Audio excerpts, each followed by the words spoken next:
رابی اس کو بتاتی ہے کہ تمہاری ماں مجھے آستانے پر لے کر گئی تھی تو وہاں پہ کسی نے مجھے نشہ آور چیز پلائی ہے جس کی وجہ سے میں یہاں ہاسپٹل میں موجود ہوں، مگر متین اپنی ماں کے خلاف کوئی بات نہیں سنتا، الٹا وہ رابی کی ماں کے خلاف ہی باتیں کرتا رہتا ہے کہ تمہاری ماں جب دیکھو شور مچاتی رہتی ہے، وہ میری ماں کی عزت نہیں کرتی ہے، ہر الزام میری ماں کے اوپر ہی دھر دیتی ہے، تمہاری ماں کو ایسا نہیں کرنا چاہیے تھا، تمہارے گھر والوں نے تو اس شادی کو ایک امتحان ہی بنا دیا ہے۔ غرض وہ رابی کو اس حالت میں بھی بہت ساری باتیں سناتا ہے اور رابی کے گھر والوں کو ہی قصوروار ٹھہراتا ہے۔ رابی چپ چاپ اس کی ساری باتیں سن لیتی ہے۔ دوسری طرف رابی کی ماں جو ہے وہ بہت زیادہ روتی اور پریشان ہوتی ہیں، وہ اپنی بیٹی کو اس حالت میں نہیں دیکھ سکتی، مگر وہ متین کو سمجھانے کی کوشش کرتی ہیں، مگر متین کہتا ہے کہ آپ یہاں سے چلی جائیں، ہاسپٹل سے چلی جائیں، یہاں پہ کوئی شور وغیرہ نہ مچائے، میں خود ہی رابی کو دیکھ لوں گا۔ تو رابی کی ماں غصے میں متین کو بھی باتیں سناتی ہے کہ تم اگر اتنا ہی رابی کا خیال کرنے والے ہوتے تو وہ اس حالت کو نہ پہنچتی۔ یہ باتیں سن کے متین اور غصے میں آ جاتا ہے، وہ حقیقت کو سمجھنے کی کوشش ہی نہیں کرتا اور نہ ہی اپنی ماں کے خلاف کوئی باتیں سنتا ہے۔ دوسری طرف وہ دوبارہ اولاد کے لیے کسی اور جگہ پہ اپنی بیوی رابی کو لے کر جاتا ہے۔ اس جگہ کا رابی کی بہن نے بتایا ہوتا ہے۔ رابی کی بہن کہتی ہے کہ وہ بہت اچھی لیڈی ڈاکٹر ہے، رابی تم وہاں سے چیک اپ کروا لو۔ وہ جو لیڈی ڈاکٹر ہوتی ہیں وہ رابی کا بھی مکمل چیک اپ کرتی ہیں اور وہ کہتی ہیں کہ متین تم بھی اپنے مکمل چیک اپ کرواؤ اور اپنے ٹیسٹ وغیرہ کرواؤ۔ یہ بات سن کے تو رابی کی ساس کو اور غصہ آ جاتا ہے، وہ کہتی ہے مرد تو ٹیسٹ نہیں کروایا کرتے، میرا بیٹا کوئی ٹیسٹ ویسٹ نہیں کروائے گا، وہ بالکل مکمل صحت یاب ہے، تم لوگ اس لڑکی کی بانجھ پن کے اوپر پردہ ڈال رہے ہو۔ گھر آ کے بھی وہ خوب واویلا کرتی ہیں، خوب شور مچاتی ہیں، اس بات کا الزام بھی رابی کے گھر والوں پہ ہی دھر دیتی ہیں کہ انہوں نے جان بوجھ کے ایکس ڈاکٹر کو سجیسٹ کیا ہے جو کہ متین کو بھی ٹیسٹ کروانے کے لیے کہے تاکہ ان کی بیٹی کے بانجھ پن کے اوپر پردہ ڈالا رہے اور میرے بیٹے کو وہ بدنام کرنے کی کوشش کر رہے ہیں۔ غرض یہ کہ دقیانوسی سوچ رکھنے کی وجہ سے وہ فضول قسم کی باتیں کرتی ہیں جس سے وہ متین کے دماغ کو بھی اٹھا کے رکھ دیتی ہیں، وہ اس کے دماغ میں بھی یہ خناس بھر دیتی ہیں کہ تمہیں ٹیسٹ کروانے کی کیا ضرورت ہے اور تمہارے سسرال والے صرف یہ تمہیں بدنام کرنا چاہتے ہیں۔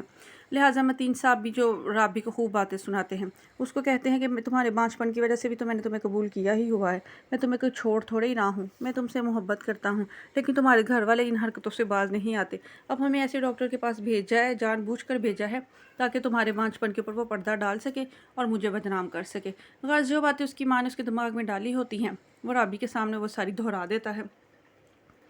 رابی کو متین سے بھی سخت مایوسی ہوتی ہے، وہ کہتی ہے میری آنکھوں پر عشق کی پٹی بندھی ہوئی تھی، مرد تو شادی کے بعد ویسی محبت عورت سے کر ہی نہیں سکتا جیسی وہ پہلے کرتا تھا۔ غرض وہ بہت زیادہ دکھ کا شکار رہتی ہے، اندر ہی اندر اس کی صحت گرنا شروع ہو چکی ہے، مگر وہ اپنا غم کسی سے بھی نہیں بانٹتی ہے کہ اس کے ماں باپ، اس کی ماں کو اور اس کے بھائی کو کوئی تکلیف نہ ہو۔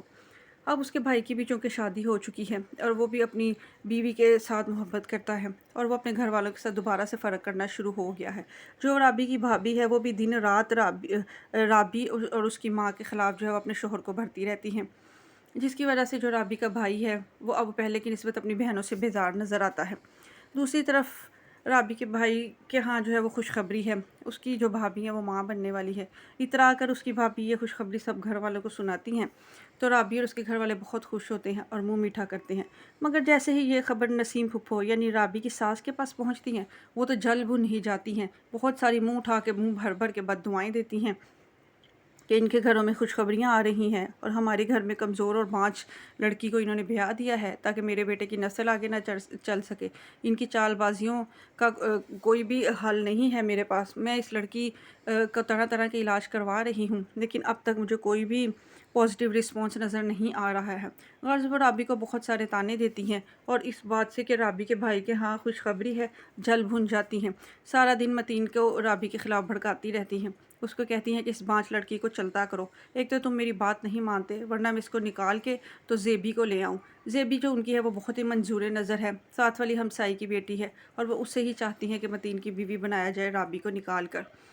غرض یہ کہ وہ رابی کا خوب دل دکھاتی ہیں، دن رات رابی کو متین کی نظروں سے گرانے کی کوشش کرتی رہتی ہیں۔ رابی کے سسر رابی کی ساس کو بہت سمجھاتے ہیں کہ بہو کے ساتھ اس طرح کا سلوک مت کرو، مگر رابی کی ساس کو کوئی عقل نہیں آتی ہے، وہ رابی کے ساتھ اسی طرح بے انصافیاں اور زیادتیاں اپنی جاری رکھے ہوئے ہیں۔ دوسری طرف جو رابی کی بھابھی ہیں وہ بھی یہی کر رہی ہیں، وہ دن رات رابی کے بھائی کو جو ہے وہ ان کے خلاف بھڑکا رہی ہیں اور اب تو رابعہ میک اپ میں بھی بہت آنا کم کر دیتی ہے۔ وہ اپنی ماں کے ساتھ پہلے تھوڑی بہت باتیں شیئر کر لیا کرتی تھی، لیکن اب وہ اپنی ماں کے گھر کا ماحول اور اپنی بھابھی کا رویہ دیکھ کر اس نے یہ سب کچھ بھی چھوڑ دیا ہے۔ لیکن یہ اندر ہی اندر وہ متین کے رویے سے بھی بہت زیادہ مایوس ہوتی جا رہی ہے کہ متین ہی وہ شخص تھا جس کی محبت کی خاطر اس نے لڑ جھگڑ کر بھی اس سے شادی کی، اور اب یہی انسان اس کو تنہا جنگ کرنے کے لیے چھوڑ